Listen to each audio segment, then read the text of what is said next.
Les images diffusées par les autorités espagnoles montrent bien la violence de l'impact. 2 trains à grande vitesse se sont percutés hier soir en Andalousie, une catastrophe mortelle qu'on peine à expliquer.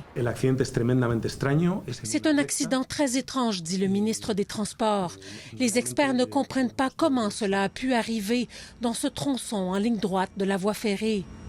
Selon les premières constatations, les 2 derniers wagons d'un train de la compagnie privée Irio ont déraillé et se sont déportés dans la voie adjacente sur laquelle circulait à sens inverse un train de la compagnie nationale espagnole. Celui-ci a été partiellement projeté hors des rails par la force de la collision. Des résidents de la ville la plus proche sont allés porter secours aux blessés. On voyait des parties de corps parmi les débris, dit cette femme. Mon mari a vu un enfant mort à l'intérieur d'un des trains. Personne n'est jamais préparé à voir ça. Cette jeune femme blessée a pu être extirpée des débris par une fenêtre brisée. Il y avait des passagers qui étaient en très mauvais état, dit-elle. On pouvait les voir mourir sous nos yeux et on ne pouvait rien faire.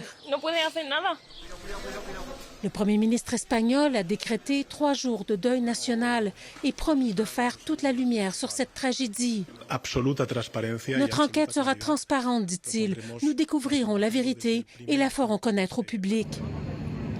Selon les autorités, la voie ferrée où s'est produit l'accident avait été entièrement rénovée en mai dernier et le train dont les wagons ont déraillé avait été inspecté il y a 4 jours à peine.